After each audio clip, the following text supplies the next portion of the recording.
بسم الله الرحمن الرحیم. سلام و درود فراوان به ملت عزیز و بزرگ ایران. اولا یاد شهیدان گرانقدر حوادث اخیر رو گرامی می‌دارم.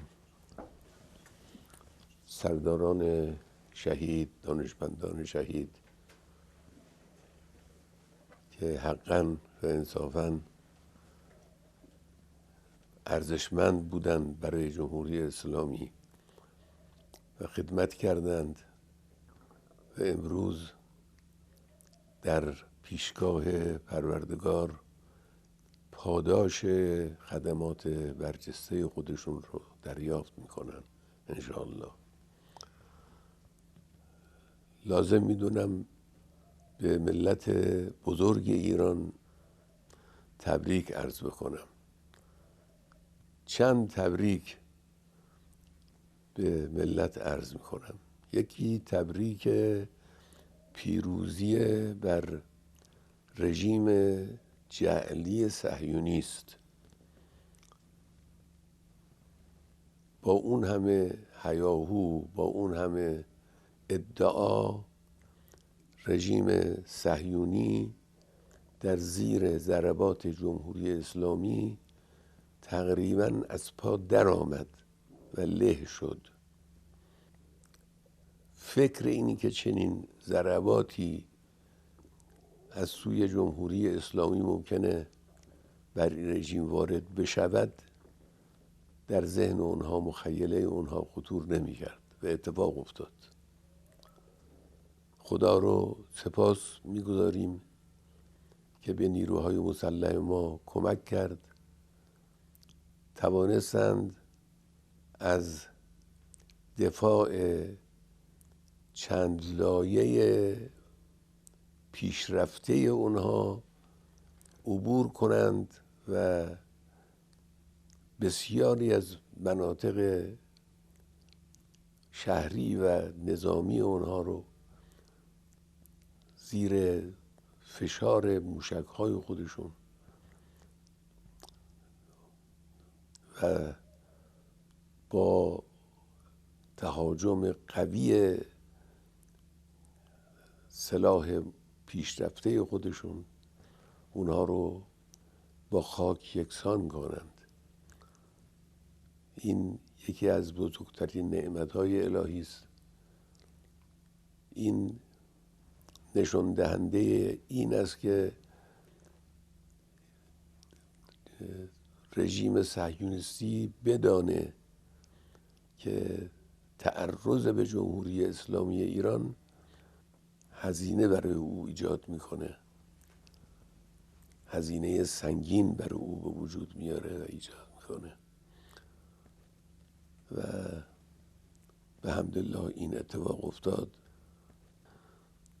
افتخارش متعلق به نیروهای مسلح و مردم عزیزمون هست که این نیروهای مسلح رو از درون خود ایجاد کردند، تربیت کردند، پشتیبانی کردند و دست اونها رو برای انجام یه چنین کار بزرگی فراهم کردند، قوی کردند. تبریک دوم مربوط به پیروزی ایران عزیزمون بر رژیم آمریکاست. رژیم آمریکا وارد جنگ مستقیم شد چون احساس کرد که اگر وارد نشود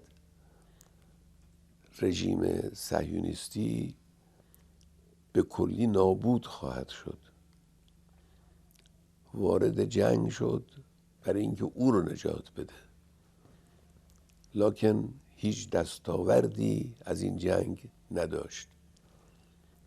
به مراکز هسته‌ای ما حمله کردند که البته این در خور پیگیری جزایی در دادگاه‌های بین المللی است به طور مستقل، اما نتوانستن کار مهمی انجام بدن. رئیس جمهور آمریکا در شرح اون چی که واقع شده بود بزرگ نمایی غیر متعارفی کرد. معلوم شد که به این بزرگ نمایی احتیاج داره. هر کسی میشنید اون حرفها رو میفهمید که در زیر ظاهر این حرفها یک حقیقت دیگری وجود داره. کاری نتوانستن انجام بدن، به مقصودی که داشتن نتوانستن برسن و بزرگ نمایی میکنند تا حقیقت رو بپوشانند و مکتوم نگه دارن. اینجا هم جمهوری اسلامی پیروز شد و متقابلا جمهوری اسلامی سیلی سختی به گونه آمریکا نواخت. به یکی از پایگاه‌های مهم آمریکا در منطقه، پایگاه العدید، حمله کرد و خساراتی وارد کرد. همون کسانی که در اون قضیه بزرگ نمایی کرده بودن در این قضیه سعی کردن کوچک نمایی کنن، بگن هیچ اتفاقی نیفتاده، در حالی که اتفاق بزرگی افتاده بود. اینی که جمهوری اسلامی دسترسی داشته باشه به مراکز مهم آمریکا در منطقه و علیه آنها هر وقت مقتضی دانست اقدام بکنه، این حادثه کوچکی نیست، حادثه بزرگی است. در آینده هم این حادثه قابل تکرار است در صورتی که تعرضی صورت بگیره. هزینه دشمن، هزینه متعرض قطعاً بالایی خواهد بود. تبریک سوم تبریک اتحاد و اتفاق فوق‌العاده ملت ایرانه. بحمدالله یک ملت در حدود 90 میلیون جمعیت، یک پارچه، یک صدا، شانه به شانه در کنار هم، بدون هیچ گونه تفاوتی در خواسته ها، در مقاصدی که ابراز می کنند، ایستادن، شعار دادن، حرف زدن، از رفتار نیروهای مسلح حمایت کردند. بعد از این هم همین خواهد بود.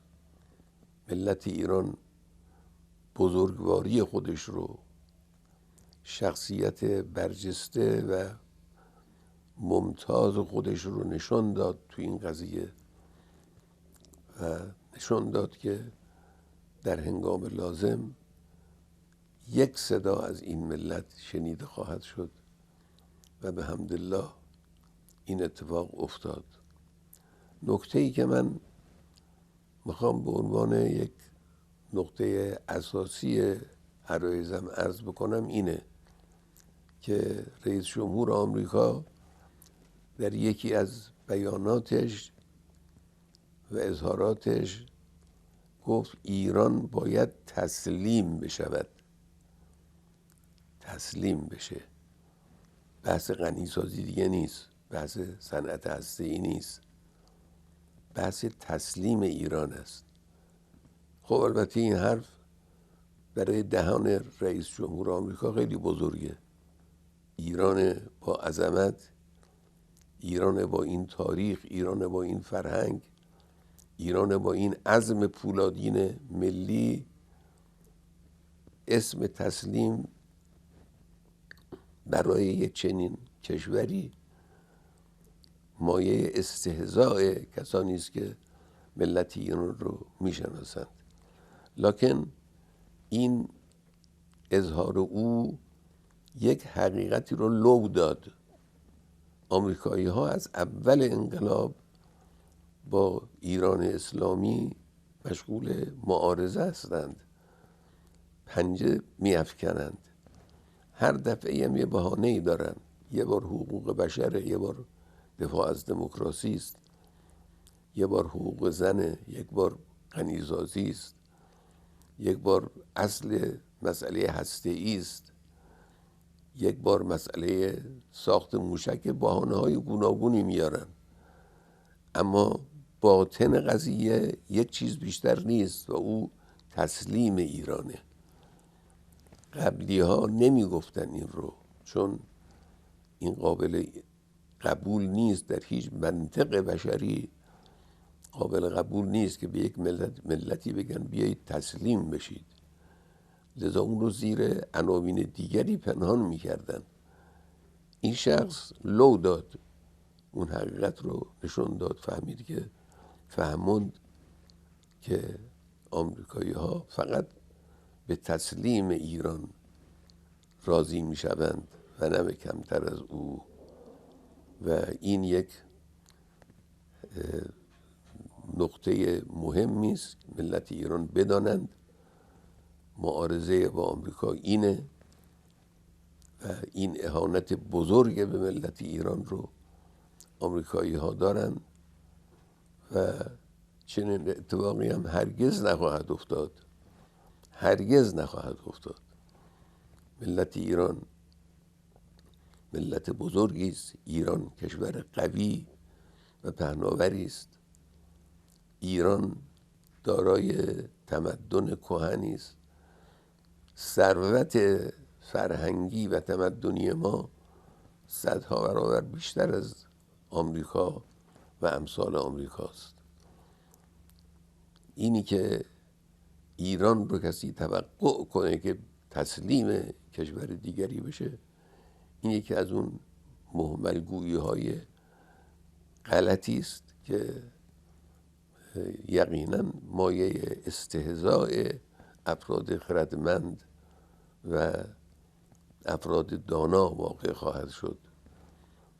ملت ایران عزیز است و عزیز خواهد بود، پیروز است و پیروز خواهد بود به توفیق الهی و امیدواریم خدای متعال این ملت رو در زیر سایه الطاف خودش همیشه با عزت و شرف محفوظ بداره. امام و بزرگوار رو درجاتش عالی کنه و حضرت بقیت الله ارواحنا فدا رو از این ملت راضی و خوشنود کنه و کمک اون بزرگوار پشتیبان این ملت باشه. و السلام علیکم و رحمت الله و برکاته.